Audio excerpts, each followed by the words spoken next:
So we talk about personal development all the time. I mean, that's what this whole shit is about. So I'm always trying to find ways to get better. And so, as I talk about it all the time, I read every day and I look for knowledge every day. And I sort of, there was a time when I could look back on any amount of time, months or years or whatever, and feel like I've come a long way in whatever short amount of time, sometimes even 6 months. I'm like, damn, I think way differently than I did 6 months ago.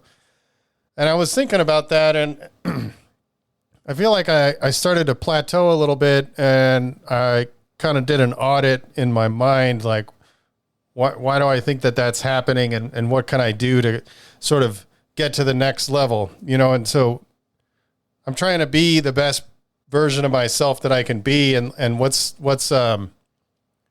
if you start to see that you're not like changing that much, maybe for me that kind of means maybe I'm not looking for the right information. Maybe I'm not doing the right kind of things. I don't know. So for example, like I read every day and I read about different personal development shit, habits, mindset shit. I read a lot about business and leadership and marketing and stuff. And, I get to the point where I'm like, I don't even want to start another book because it just doesn't feel like as fresh and new. Like I'm looking for these little tiny bits of info, but at the same time, when I'm reading those kind of books, I'm expecting, something small to kind of pop out. But what I'm missing is sort of these big, huge mindset shifts. And I was wondering how I could try to get some of those things. So when I was doing this audit, I'm like, what is the information I'm getting? What are the people I'm listening to? What am I doing? What can I change up a little bit? And one of the things, there's two things that I know that I needed to kind of focus on. And number one is, I do exercise and I eat healthy, but I want to step that up I want to push that quite a bit further and get myself like much, much better than I've ever been. I think that's one of the foundations for improving yourself is getting your body, in top physical condition. Cause, if you ever listen to that old episode, and you've heard this before, I'm sure, it's like the concept of sharpening the saw. It's like if you're going to cut down a tree and your saw is super dull, it's going to take you forever. But if you took a little bit of time before you started cutting and really got the saw sharpened, it's going to be a lot easier and it's going to go a lot faster. So if you think about your body as the thing that experiences all the shit, obviously you're going to want to get that in top physical shape.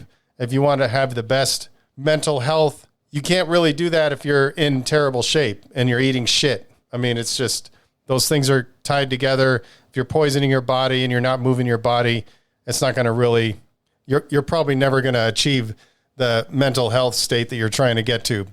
So aside from that, I was like, okay, so what else? Like, what do I read? What kind of knowledge am I going to try to get in? And I've never been a religious person, but I realize like spirituality and shit like that. And it doesn't have to be like organized religion. It's like there's spirituality and things like stoicism and meditation and things like that. So it's not necessarily a religious thing, but just trying to figure out like who you are, like deep down in your soul. Like what is that? Your spirit.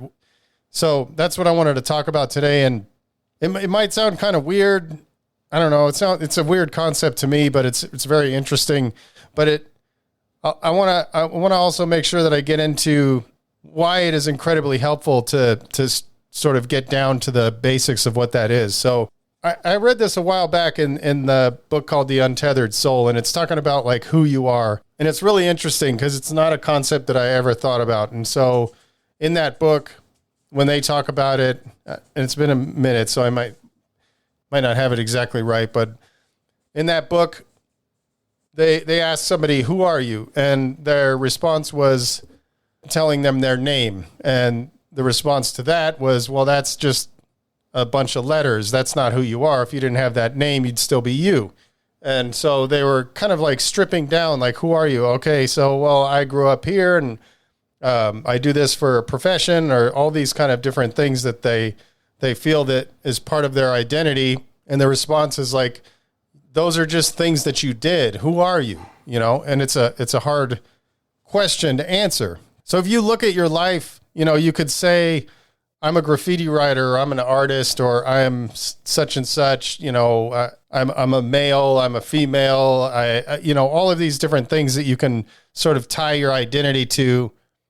But when you keep stripping it down, that's not who you are. That's something you're experiencing life as. So like, I'm a male, but it's not really my identity. That's just like, I'm experiencing life as a male. So this is going to get really weird, I think, but I'll get on track, but I don't know. I think it might get kind of strange.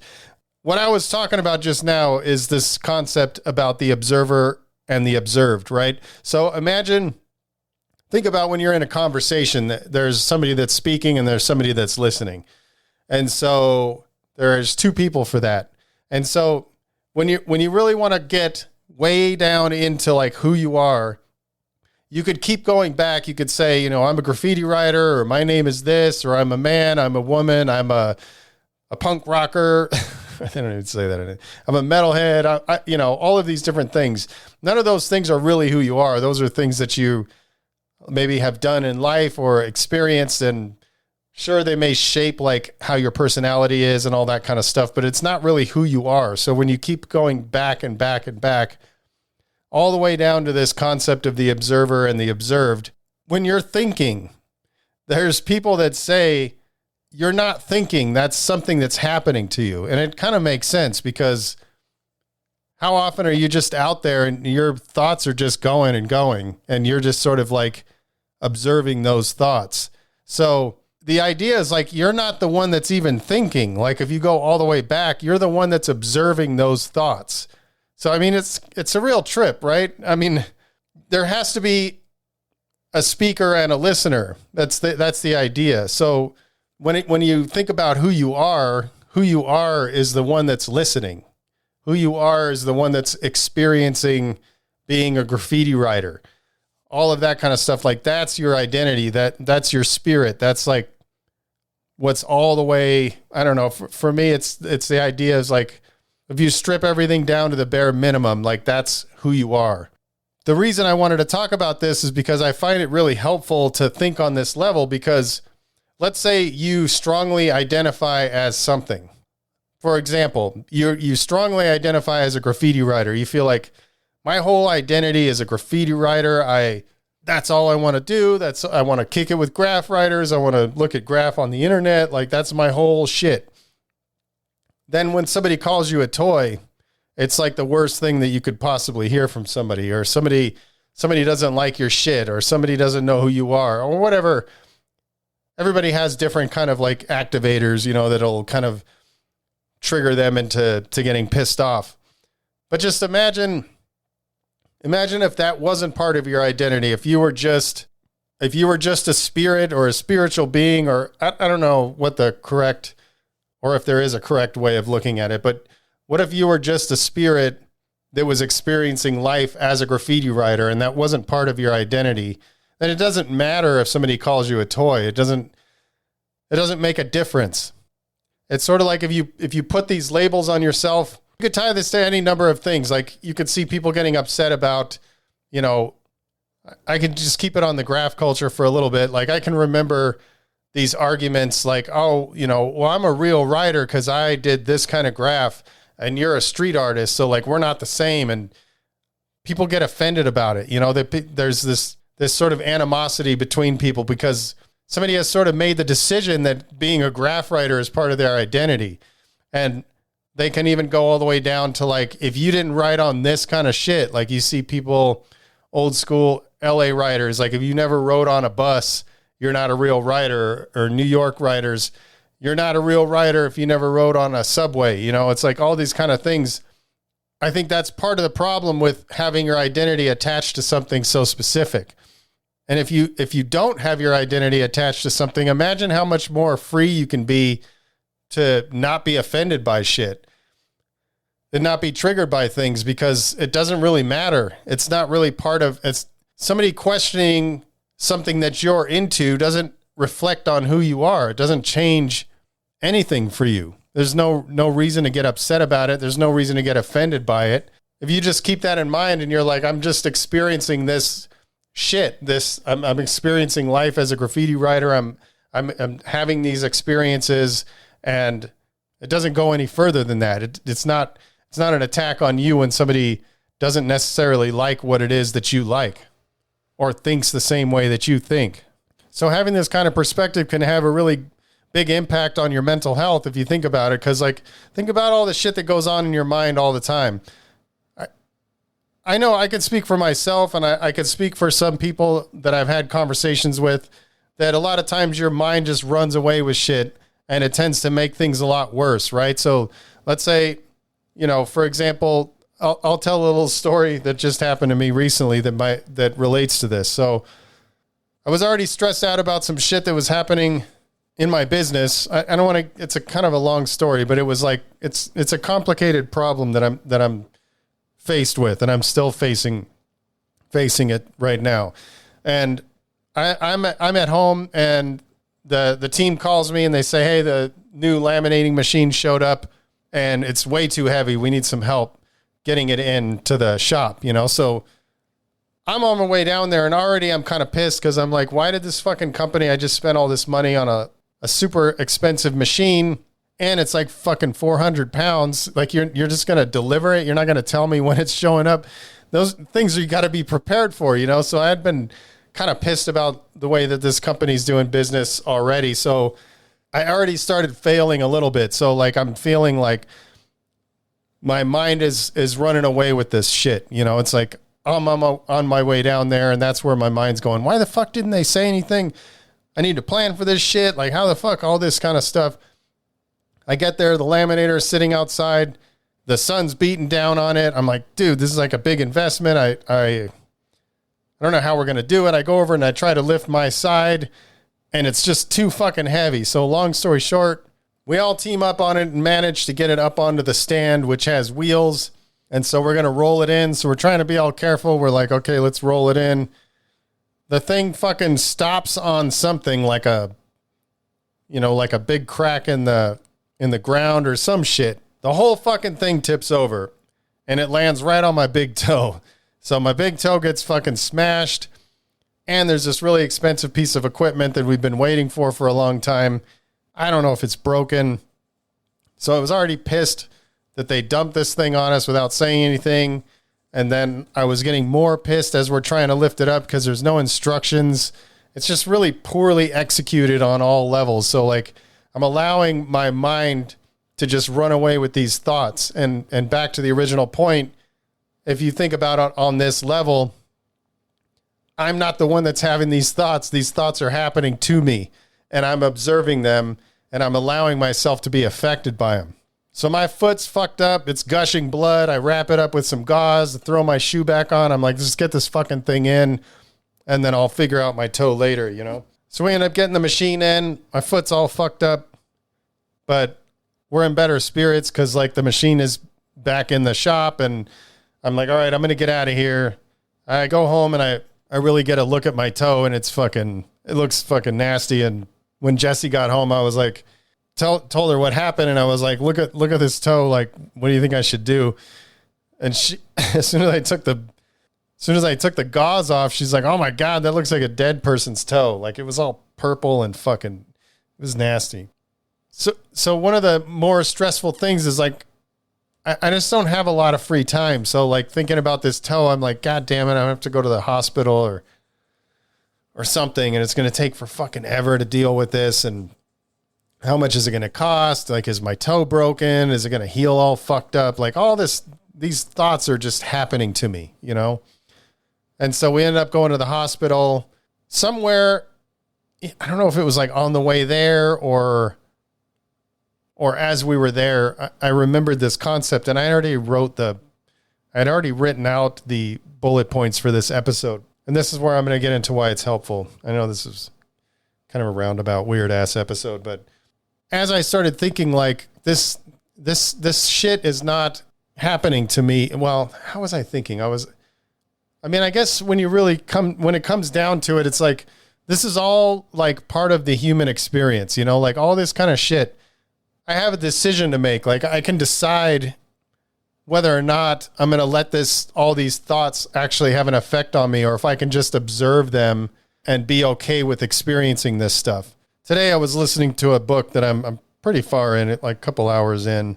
It's called A New Earth. So this guy's getting into all kinds of crazy shit, but sort of related to what I'm talking about. He was talking to a woman that came to him, and she was all distraught about this trauma that she's had to deal with. She was like in an abusive relationship and all this kind of stuff. And so she was looking to this guy for help, and I don't remember exactly what he said, but what it ended up being was like, okay, you're unhappy. So how do you feel about that? Like it was almost like it's okay to be unhappy, but like how do you feel about being unhappy is what makes you most unhappy. I mean, I don't know if that makes sense, but they say it in Stoicism too. It's not the events, it's the way you feel about the events that really bother you. So for this woman, the trauma and all that stuff, the fact that she was unhappy, what was making her more unhappy. So when she really just observed, this unhappiness is just something that's happening. She said something interesting. I think it was like she was still unhappy, but there was like a space around it. So it was almost like she didn't have to like get so fucked up over it. So while I'm sitting there in the emergency room and I'm stressing out about how much this is going to cost or if my insurance is going to cover any of it, which I already know it's not because they told me it was like, you have to pay this huge deductible before they'll start paying for shit. So it's pretty fucked up. But that's when it popped into my mind. I'm like, you know what? Like, I don't have to have a negative feeling about this. And like the fact that this thing landed on my toe, it physically hurt, but I don't have to suffer about that. Like I can be in pain, but I don't have to suffer. That's a quote. I can't remember who said it, but it's like pain is inevitable, suffering is optional, or something like that. And so all of this stuff that's going through my mind and these thoughts that are just racing out of control, I'm sitting there thinking like, that's not me who's doing that. Like, I'm not the one that's thinking all that shit. These thoughts are just happening.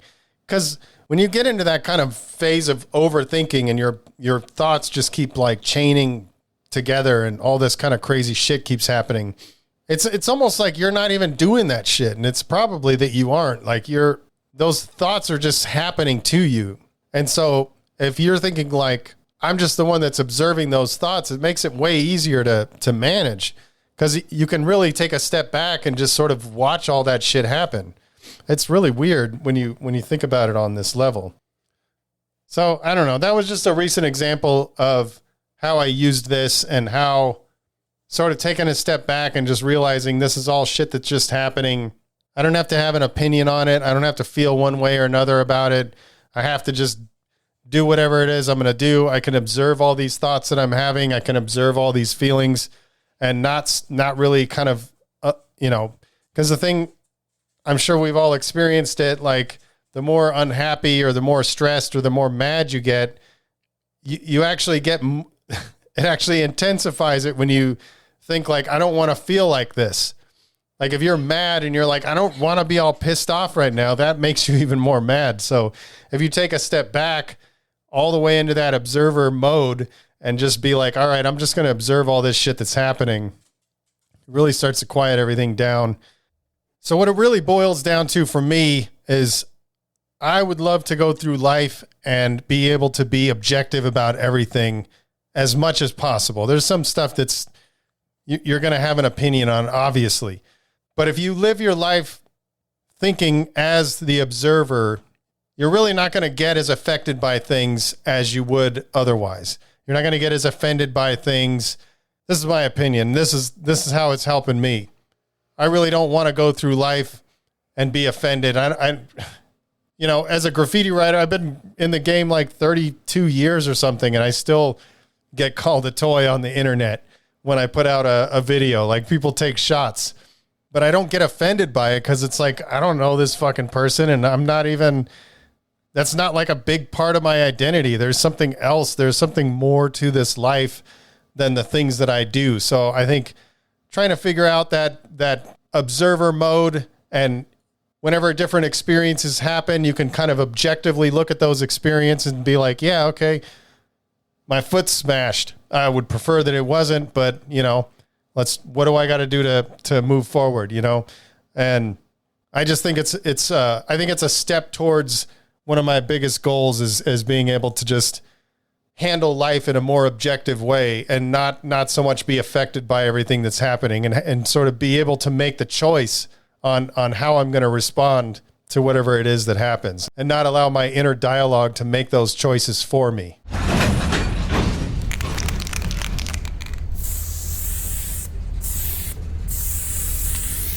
All right. Appreciate each and every one of you guys who are supporting the cause and continue to spread the love. And stay up.